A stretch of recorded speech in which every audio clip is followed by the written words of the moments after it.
좋은 아침입니다. 아침의 한알 뉴스 종합 비타민 아침의 매일경제 김은미입니다. 꼭 필요한 뉴스만 콕콕 집어서 전해드리겠습니다. 시작해볼까요?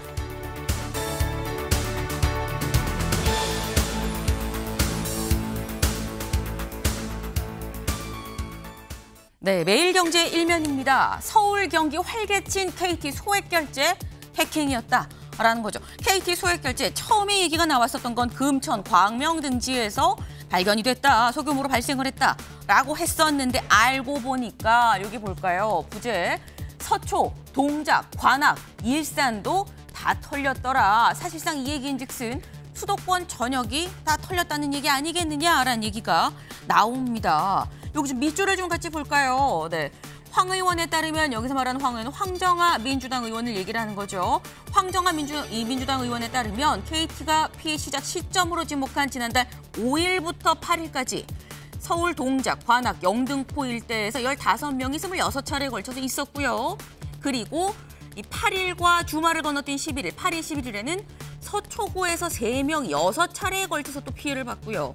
그리고 12, 13일에 광명, 15일에 금천, 20일에 고양시 일산 동구 등등이 있었다라는 겁니다. 네, 살짝 좀 저희가 좀 바뀌어서 지금 깜짝 놀라셨을 수 있어요. 네, 아까 기사 다시 가보죠. 네, 아까 매일경제 다시 좀 가보겠습니다. 네, 그래서 그러다 보니까 여기서 다 무단 소액 결제가 이어졌다라는 건데 이 얘기인즉슨 처음에 금천, 광명 얘기하기 전에 진지게 동작, 서초 등등에서 있었다라는 얘기가 되는 거죠. 그래서 전문가들의 얘기가 서버가 뚫렸을 가능성이 있다라고 얘기를 했는데 금요일에 이미 발표가 나왔죠. 서버도 해킹을 당했다라고 얘기가 나왔습니다. 지금 이 보안 문제가 가장 화두일 수밖에 없는 게 롯데카드 해킹 사태도 지금 현재 터진 상태죠. 지금 시중에선 KT 사용하면서 롯데카드 사용한 사람은 진짜 멘붕이다라는 얘기까지도 나오고 있는데 롯데카드도 지금 이 시민들 적극적으로 좀 대응에 나서고 있는 상황입니다. 해킹 피해를 입은 고객 297만 명이라고 지금 롯데카드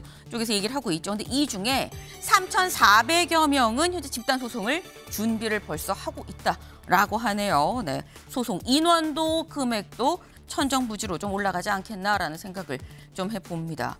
보안이 진짜 문제다 싶은 게 다음 기사 볼까요? 아까 살짝 먼저 좀 보셨어요. 네. 해커 사이트에 이윤 휴대전화 번호가 나돈다라는 겁니다. 해커 사이트 이 온라인상에 여기서 말하는 이는 이재명 대통령이고요.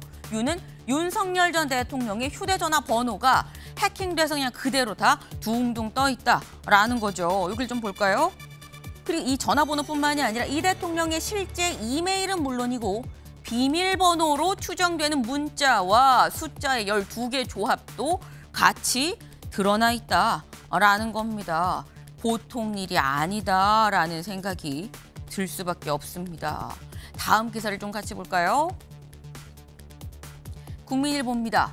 1인당 1억 4천만 원, 트럼프 비자 수수료 100배 폭탄이다라는 거죠. 네, 트럼프 대통령 제대로 된 비자 받아서 들어오세요라고 얘기를 했었죠. 근데 그렇게 말을 해놓고 이제 비자 수수료를 원래보다 100배, 1인당 1억 4천만 원의 수수료를 지금 띄워놨다라는 겁니다. 네. 어떤 비자냐? 여기 지금 나와 있죠. 전문직 H-1B 비자입니다. 우리가 많이 구금이 됐었던 이유가 대부분 이스타 비자를 사용해서 그랬었던 건데 그거 말고 H-1B 비자를 좀 받아서 와라라는 취지로 미국 쪽에서는 얘기를 했었어요. 그런데 이 H-1 비자 전에도 싸진 않았습니다. 전에도 1인당 $1,000, 140만 원이었어요. 우리나라 돈으로 하면. 그런데 지금은 여기에 100배인 1억 4천만 원이다라는 거죠. 우리 돈 1억 4천만 원. 네. 예전에 100명 갈 돈이면 지금 이제 1명 보낼 수 있는 그런 상황이 된 건데 비자 문제 개선하자고 미국에서 얘기를 하더니 이런 수수료 부과 방침을 또 발표를 했더라. 이건 진짜 내라는 건지 아니면 추후에 또 걷어들일 카드로 생각을 하고 있는 건지 알쏭달쏭합니다. 근데 이런 가운데 다음 기사로 가볼까요? 서울신문입니다. 방미 전날 노무현 자주국방론을 꺼낸 이 대통령이다라는 거예요. 네.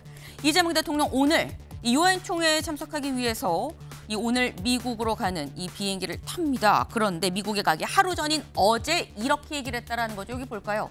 외국 군대에 의존하는 건 불종적인 사고다라고 얘기를 했다라는 거예요. 여기 좀 더 자세히 나와 있습니다. 이재명 대통령 우리나라 예비 병력, 국방비를 언급하면서 중요한 건 이런 군사력, 국방력, 국력을 가지고도 외국 군대 없으면 자주 국방이 불가능한 것처럼 생각하는 일종의 이 일각의 굴종적인 사고가 있다라고 얘기를 하면서 여기 볼까요? 국방비를 이렇게 많이 쓰는 나라에서 외국 군대 없으면 국방을 못한다는 인식을 질타한 노무현 대통령이 떠오른다라고 얘기를 했다라는 거죠. 노무현 전 대통령이 얘기했었던 것처럼 외국 군대가 뭐 꼭 있어야 되는 겁니까? 없어도 자주 국방 이거 할 수 있어요 라고 얘기를 했다라는 거죠. 이번에 미국에 가서 이 대통령, 트럼프 대통령을 만나지 않는다라고 얘기는 했습니다만 아직 미국과 관세 협상은 진행 중이죠. 네. 근데 미국에 가기 직전 날 이런 얘기를 했다. 외국 군대 없어도 자주 국방 가능해 라는 얘기. 미국 들으라고 하는 얘기 아니겠느냐. 일단 분위기상 협상은 장기화될 것 같다라는 생각이 좀 듭니다. 다음 기사를 좀 볼까요? 조선일보입니다. 네. 대왕고래 가스전 추가 시추 안 한다라고 어제 석유공사가 밝혔습니다. 윤석열 전 대통령 때 발표했었던 이 유전 가능성이 있다. 일명 대왕고래 가스전 관련해서 시추를 이제 중단합니다. 왜? 여기 나와 있죠. 석유공사 경제성이 없다고 결론을 내렸습니다라는 거예요. 네. 경제성이 없으니 이제 그만하겠습니다라는 건데 이미 1차 시추에 1,200억 원을 썼죠. 이렇게 되면 먼저 쓴 1,200억 원을 아까워해야 되는 건지 아니면 매장도 있을 수 있는 가스를 또 아까워해야 되는 건지 아무튼 아깝긴 아깝다라는 생각이 좀 듭니다.